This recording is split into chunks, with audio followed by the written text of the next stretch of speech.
Хайде да си представим нещо, време без интернет, без телевизия, дори без радио. Как тогава се създава усещане за общност, за нация? Днес ще разгледаме точно това. Как през 19 век една нова за времето си технология, печатната преса, успява да направи нещо почти невъобразимо – да обедини българите и буквално да изкове един общ национален глас от тишината. Точно този въпрос ще ни води. Ще проследим пътя от самотната работа на няколко пръснати из страната творци до изграждането на една споделена, жива национална идентичност.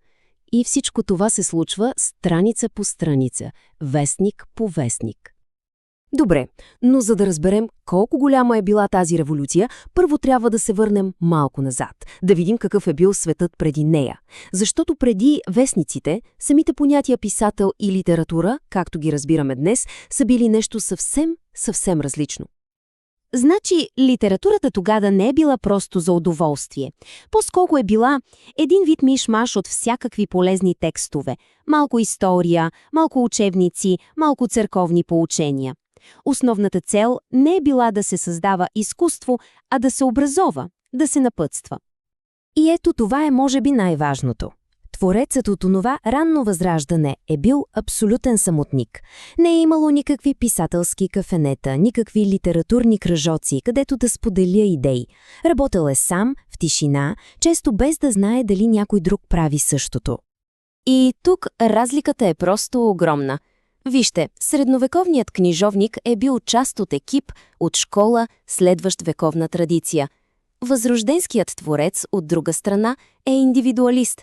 Неговият учител не е друг човек, а книгите, до които е успял да се добере. Това е истинска революция в мисленето за творчество.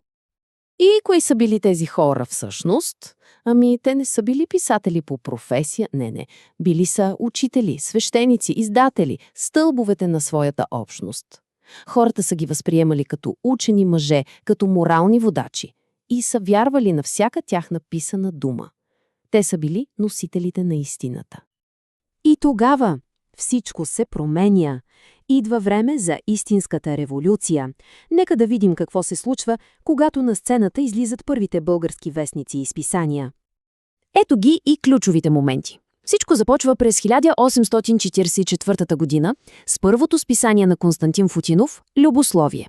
Само 2 години по-късно Иван Богоров пуска и първия вестник. Тези първи издания, макар и скромни, проправят пътя за нещо напълно ново. Разбира се, началото е било изключително трудно. Ама наистина. Представете си само, тези вестници и списания се печатат в чужбина, в Лайпциг, в Смирна. Разпространението е бавно, несигурно, а да се намерят достатъчно хора, които да си платят абонамента, е било огромно предизвикателство. Затова и много от тези първи опити са имали съвсем кратък живот. Но след Кримската война нещата стават още по-интересни. Печатът вече не е просто просветителски проект. Той се превръща в истинско бойно поле за идеи, разделено на 2 мощни, но коренно различни лагера. И разделението е, кристално ясно. От едната страна е емигрантската преса в Сърбия и Румъния. Радикална, революционна, с водачи като Раковски, Каравелов, Ботев. От другата, в рамките на империята, е цариградската преса. По-умерена, просветителска, водена от фигури като Славейков и Богоров. Този цитат всъщност казва всичко. Това е бил големият сблъсък на идеи, големият дебат на епохата. Как ще дойде свободата? Чрез революция или чрез просвещение? И двата лагера използвали своите вестници като оръжие в тази идеологическа битка. И тук идва най-важното, може би най-парадоксалното. Въпреки, че са се карали, че са спорили яростно, и революционерите, и просветителите са работили за една и съща кауза.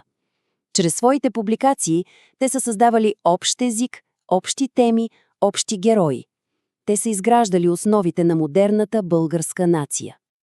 А сега нека се спрем на нещо наистина красиво и много показателно, едно от най-мощните въздействия на пресата, а именно способността й да превърне литературата в популярно, споделено преживяване за всички. Какво означава това питетическа? Ами, най-просто казано, в началото поезията е била малко тържествена, малко сложна, сякаш създадена за рецитиране на сцена. Може би дори малко далечна от езика и мелодията на обикновения човек. Но тогава се случва една истинска магия. Първо, поетът пише стихотворение. Второ, публикува го във вестник. И тогава народът взима тези думи, добавя им позната мелодия и ги превръща в песен. Литературата буквално излиза от страниците и влиза в живота на хората. Помислете само за това. Христо Ботев, един от най-великите ни поети, при живе издава само една единствена малка стихосбирка. И то дори не самостоятелно. Една.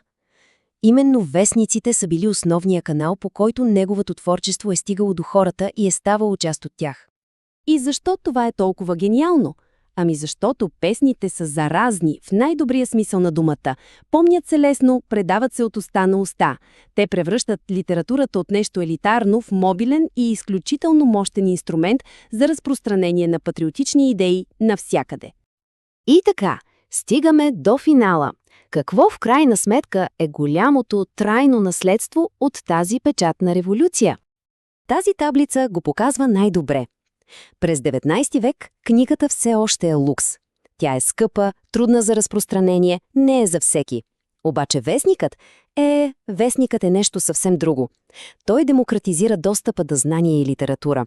Той създава общо пространство за дебат. Така че, ако трябва да обобщим, приносът е огромен. Печатът прави литературата достъпна. Той прави поетите и мислителите известни. Дава поле за изява на нови жанрове. И най-важното, превръща се в една от централните институции на Възраждането. Печатът не просто е наблюдател на историята, той е неин двигател. И ето, че стигнахме до последния въпрос. Един въпрос за размисъл. Щом тогава вестникът е бил технологията, която е създала нацията и е оформила техния свят, то кои са медиите, които градят или, може би, рушат нашия споделен свят днес? Това е мисъл, която определено си заслужава.